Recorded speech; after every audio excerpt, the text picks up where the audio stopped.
Est-ce qu'on se dit qu'il y a des gens qui veulent orienter la CAQ sur le dossier de l'immigration, en prenant leur carte de membre et en votant pour l'un ou l'autre des candidats? Michel. Bien, tout à fait, certainement. Ça va de soi. Ces gens-là, surtout ceux qui sont ici depuis peut-être 2 ans, qui sont sur la limite d'être acceptés au PEC, bien, pourquoi pas? C'est ce qu'ils vont faire. Ils vont choisir leur candidat en fonction de ça. Maintenant, M. Poulin, il dit, bien, il faudrait avoir un débat sur la différence entre les 2 propositions, celle de M. Drainville et celle de Mme Fréchette. Laquelle des 2 propositions va donner une meilleure assurance à des gens qui sont établis ici, qui peuvent obtenir ce certificat de sélection du Québec pour avoir une résidence permanente? Mais à ce que je sache, il y en aura 2 débats dans la course. Vous allez me dire, c'est tard, c'est au mois de mars. C'est quoi le 3e débat, Dimitri? À date, il n'y a rien d'officiel. Il y a des discussions pour un potentiel débat des oui, jeunes. mais je comprends. C'est un potentiel débat. Il n'est pas annoncé, il n'est pas confirmé. En ce moment où on se parle, il y a 2 débats. Un à Laval, un à Québec. OK, alors... mais juste pour qu'on se comprenne, là, est-ce que dans le camp, puis je vais vous poser la question très directement, est-ce que dans le camp de Drainville, on craint qu'il y ait des immigrants qui prennent leur carte de membre pour voter pour Christine Fréchette? C'est exactement ça? Bien oui, c'est sûr. La seule chose, moi, on me dit que la vente de cartes de Bernard Drainville va plutôt bien. Est-ce que c'est vrai? Je n'ai pas aucune façon de le vérifier. Mais on me dit que sa vente de cartes va plutôt bien.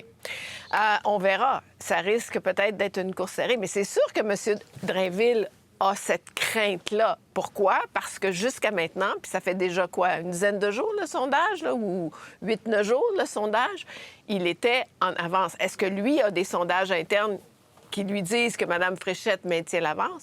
Mais moi, j'aime bien ce que Françoise nous a dit hier.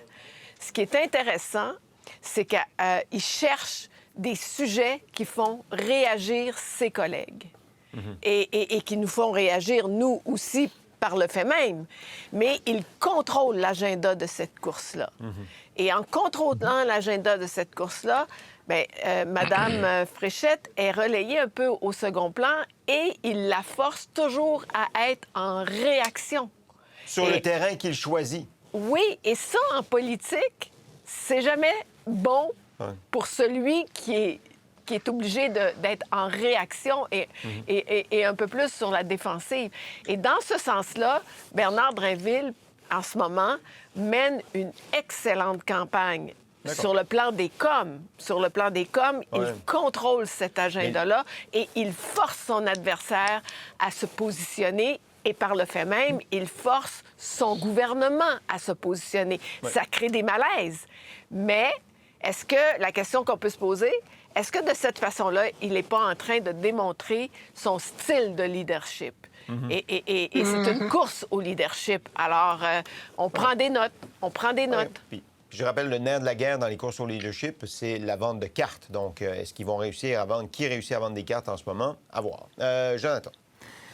Bien, dans un premier temps, on sait que, et je continue sur ce que Michel a dit, dans le sens où est-ce que on installe un enjeu sur lequel c'est Bernard, encore une fois, c'est vraiment Bernard Drainville qui amène l'enjeu. C'est encore lui qui dicte l'agenda de ce dont nous allons discuter. Je pense qu'on sait très bien du côté de l'équipe de M. Drainville que les règles ne changeront pas, qu'on n'a pas le temps de changer les règles. Mais il amène quand même cette idée-là. Il pousse les autres à embarquer justement sur le terrain que lui, il choisit.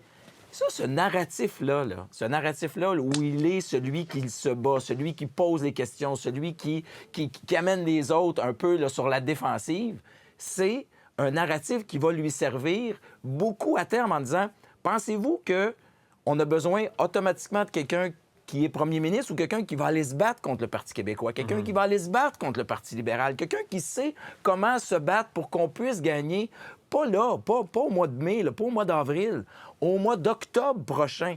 Parce qu'on va avoir besoin de quelqu'un qui a ce style-là aussi, parce que la bataille, elle va être féroce. Donc, c'est exactement ce que Bernard Drainville est en train d'installer avec son style. C'est un style qui, oui, et semble être un style pour gagner la première ronde, qui est très importante, qui est celle de devenir premier ministre ou chef de la CAQ.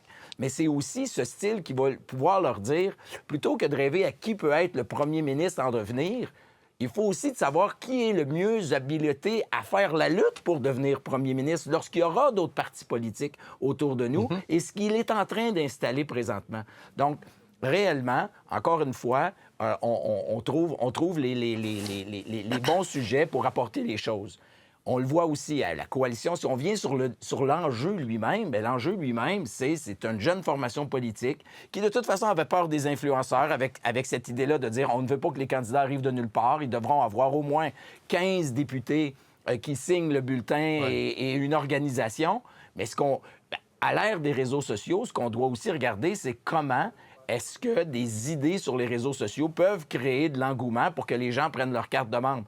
Et c'est exactement ce que Bernard Drainville fait depuis le départ, avec le troisième lien, avec autre chose, pour partir des débats en disant « Prenez votre carte de membre, prenez votre carte de membre ». Et là, aujourd'hui, sur le dossier de l'immigration, il dit ou des personnes qui n'ont pas le statut de résident permanent ou de citoyen, il amène un dossier comme celui-là. Mais au-delà de regarder le fond du dossier, regardons toute la démarche politique de Bernard Drainville depuis qu'il est dans cette course. Et c'est encore là-dedans qu'on est cette semaine.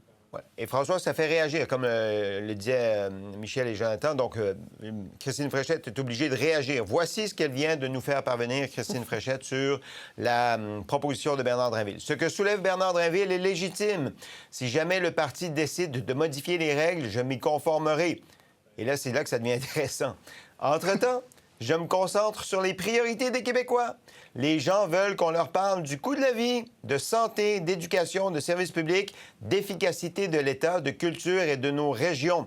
C'est ce sur quoi je travaille. OK, est-ce que c'est une bonne réplique, Françoise? Ça suit un peu ce que Jonathan vient de nous dire, parce que c'est un angle extrêmement intéressant. Plus ça va, parce que moi aussi, comme tout le monde, je me suis dit, non, mais pourquoi aujourd'hui, là, il nous sort ça? Il veut partir quel débat? Initialement, je trouvais que c'était comme dire une chose et son contraire. Le défenseur du PEC, du droit acquis, tout d'un coup vient dire « Hey, attention, l'étranger va venir nous envahir à la CAQ ». C'est un peu le message que je recevais là, par son propos. Alors attention, là, je revoyais l'ancien père de la Charte des valeurs, le nous contre le vous, etc.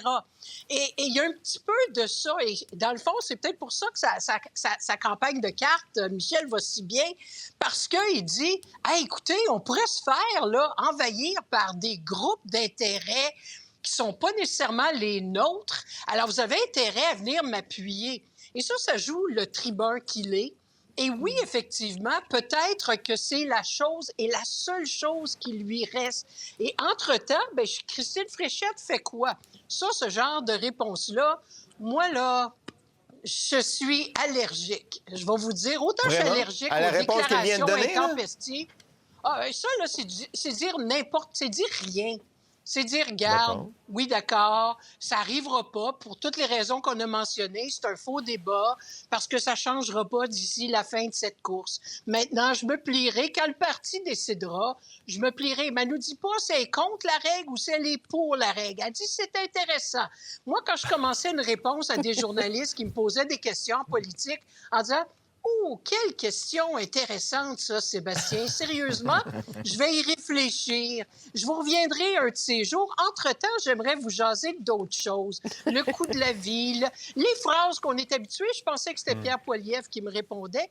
Alors, ça, c'est un peu essayer de... C'est peut-être pas mauvais parce que c'est essayer de baisser un peu la pression parce qu'elle le voit, ce jeu que Bernard Drainville est en train de jouer. Mais ceci étant, j'aime beaucoup l'argument de Jonathan. Et là, je vais regarder ça beaucoup avec cet œil-là maintenant, parce qu'il va peut-être dire « Hey, le seul batailleur ici, puis on vient à son vrai monde, mais au monde ordinaire, le monde, nous autres, là, ceux qui écoutons, ben c'est moi. » Puis quand il sera en débat avec ces jeunes... cette jeune génération comme Paul Saint-Pierre Plamondon, Charles Milliard et compagnie, il va pouvoir dire vous pérorez, mais moi, là, je vais foncer dans le tas puis je vais aller chercher des choses et ça pourrait marquer des points. Voilà, il se définit un peu, c'est ça. C'est important de se définir dans une course à la chefferie aussi avant que ses adversaires nous définissent nous-mêmes.